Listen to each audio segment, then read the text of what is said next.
porque no solo de pan vive el hombre, sino de toda palabra que sale de la boca de Dios. En esta premisa y en esta promesa nos basamos y por eso nos convocamos todos los días en este espacio que llamamos Reavivados por su palabra. Una cita de honor, una cita diaria con Dios y con el mensaje de las Sagradas Escrituras. Y en nuestro viaje por las páginas de la Biblia, hoy nos detenemos en el capítulo 30 del libro del Éxodo. Pero antes pedimos la bendición de Dios. Padre y Dios nuestro que estás en los cielos, llegamos ante tu presencia para pedirte que nos bendigas al meditar en tu palabra. Lo rogamos sin merecerlo, agradecidos en el nombre del Señor Jesús. Amén. En estos capítulos del Éxodo estamos en un pueblo que aceptó el mandato del Señor de construir un templo, un tabernáculo, un santuario donde Él podía morar y encontrarse con su pueblo y que al mismo tiempo ilustrara todo el proyecto de salvación, todo el plan de rescate para redimirnos del pecado y de sus consecuencias. Y en el capítulo 30 nos encontramos con distintos espacios y con distintos muebles de este tabernáculo o santuario. El primero es el altar del incienso. Es algo así como unos 50 centímetros de largo y de ancho por unos 100 centímetros de alto y debía ser colocado en el lugar santo. El tabernáculo tenía dos secciones, el Santísimo y el Santo. Y en cada una de estas secciones se cumplían los aspectos y rituales que hacen al culto, a la adoración a Dios y a la expiación, al perdón de los pecados. Este altar del incienso dice: harás asimismo un altar para quemar el incienso. De madera, de acacia lo harás. Su longitud, sus medidas que ya les mencioné. Versículo 3, lo recubrirás de oro, sus costados, sus cuernos. Versículo 4 explica, versículo 6, versículo 7. Cada mañana al preparar las lámparas, Aarón quemará incienso aromático sobre él. Y cuando Aarón encienda las lámparas al anochecer, quemará también el incienso y será rito perpetuo delante de Dios para vuestras generaciones. En dos momentos, por la mañana y por la tarde, al quemar incienso, ese altar del incienso y ese humo perfumado que ascendía era símbolo de las oraciones que se elevaban hacia Dios en gratitud y en búsqueda de perdón. Por eso también dice el versículo 9, no ofreceréis sobre el incienso extraño ni holocausto ni ofrenda, ni tampoco derramaréis sobre él libación. Aarón, el sacerdote, hará expiación una vez al año sobre los cuernos del altar con la sangre del sacrificio como expiación por el pecado. Una vez al año hará expiación sobre él en vuestras sucesivas generaciones. Muy santo será Jehová.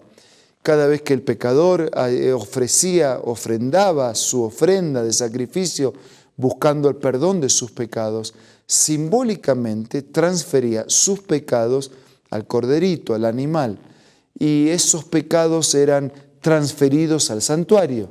El santuario quedaba contaminado por esos pecados y una vez al año se realizaba una ceremonia de purificación del santuario, aspectos que veremos que está explicado en otro de estos capítulos. El versículo 11 en adelante dice, habló Dios a Moisés y dijo, cuando hagas un censo de los hijos de Israel conforme a su número, cada uno dará a Jehová el rescate de su persona, al ser empadronado para que no haya entre ellos mortandad a causa del censo.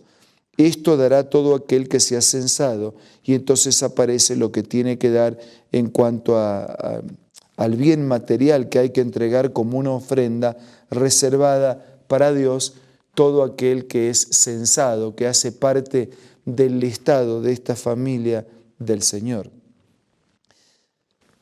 Desde el versículo 17 en adelante nos encontramos con la fuente de bronce. Continuó hablando Dios a Moisés y le dijo: harás también una fuente de bronce con su base de bronce para lavarse.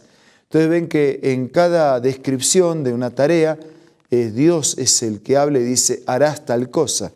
Harás también una fuente de bronce con su base de bronce para lavarse. La colocarás entre el tabernáculo de reunión y el altar, y pondrás en ella agua, y en ella se lavarán Aarón y sus hijos las manos y los pies. Aarón era el sacerdote, y de la familia de Aarón provenían los sacerdotes que oficiaban, que dirigían el culto y que también ofrecían primero sacrificios por sus propios pecados y después entonces ofrecían los sacrificios por los pecados del pueblo. A diferencia de Jesucristo, el gran sumo sacerdote, quien no tenía que ofrecer sacrificios por sí mismo porque no había pecados en él, Aarón y la familia de Aarón, la familia de sacerdotes, tenían que ofrecer también sacrificio por sus propios pecados. Y esta era la fuente de bronce, la fuente del lavamiento, porque necesitamos ser lavados no solamente físicamente, sino espiritualmente. Desde el versículo 22 en adelante nos encontramos con el aceite y el incienso sagrado. Continuó hablando Jehová a Moisés y le dijo: tomarás especias finas de mirra, excelente, 500 siclos y de canela aromática, la mitad de esto es 250, de cálamo aromático 250, de casia, y va enumerando. Prepararás con ello el aceite de la santa unción, un ungüento superior preparado según el arte del perfumista. Este será el aceite de la unción santa. Con él ungirás el tabernáculo de reunión, el arca del testimonio, la mesa donde están todos los utensilios, el candelabro con todos sus utensilios, el altar del incienso, el altar del holocausto con todos sus utensilios y la fuente con su base. Y así los consagrarás y serán cosas santísimas. Todo aquello que lo toque será santificado. Esta preparación de aceite tenía como objetivo ungir, ¿no? O sea, que la marca, la presencia del aceite es un símbolo de una santificación de esos muebles, de esos recursos, de la misma manera como las personas ungidas con aceite son separadas, santificadas para Dios. Los muebles también lo eran. El versículo 30 dice: ungirás también a Aarón y a sus hijos y los consagrarás para que sean mis sacerdotes. Hablarás a los hijos de Israel y les dirás: este será el aceite de la santa unción para vuestras generaciones. Es que además de dedicar a Dios, de ungir, de santificar el lugar de culto, el lugar donde se van a producir ese encuentro especial con Dios, el lugar donde se va a celebrar la salvación obrada por Jesucristo, hay que santificar a las personas. Y el primero a ser santificado es el sacerdote. Por eso dice: hablarás a los hijos de Israel y les dirás: este será el aceite de la santa unción para vuestras generaciones. Primero los sacerdotes y después la hermandad, la comunidad, los miembros. Todos tenemos que ser dedicados, que ser consagrados, que ser santificados delante de Dios. Y el aceite es símbolo de la unción del Espíritu Santo con el que Dios quiere limpiar, con el que Dios quiere separarnos, con el que Dios quiere purificarnos y con el que Dios quiere utilizarnos de manera definida como sus representantes, como sus enviados, como sus mensajeros y también como sus seguidores. Amigos, nosotros estamos en un capítulo que no presenta todo el tema del santuario, solo algunos aspectos. El resto que hemos visto, que seguiremos viendo, ilustra, como ya he repetido más de una ocasión, Dios quiere reinar en medio de su pueblo. Dios quiere mostrarnos a través del santuario la gravedad y la malignidad de nuestro pecado, pero al mismo tiempo quiere mostrarnos su amor y el impacto de su amor al pagar con la vida de Cristo el precio de nuestra redención.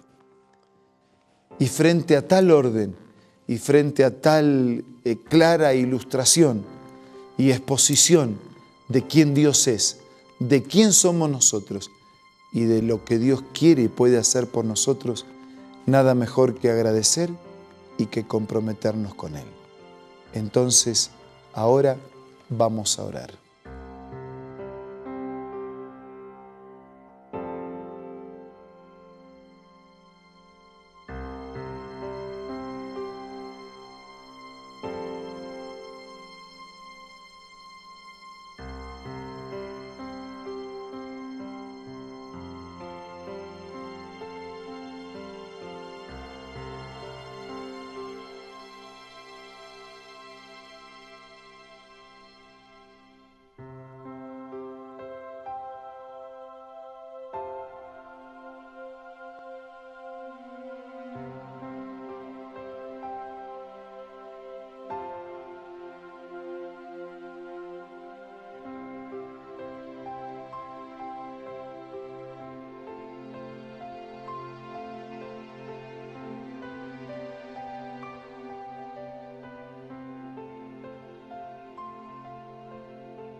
Señor, te ofrecemos nuestra vida para que te quedes para siempre, para que sea un santuario donde tú vivas, para que vivamos juntos.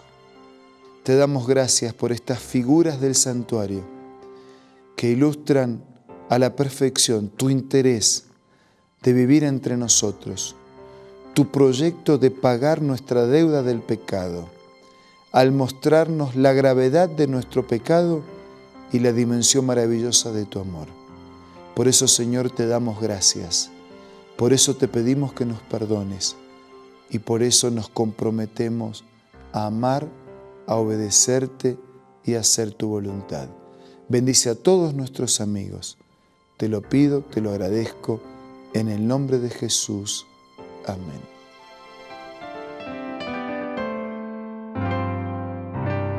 La Biblia, la palabra de Dios, es una carta donde nuestro Creador expresa su amor hacia la humanidad.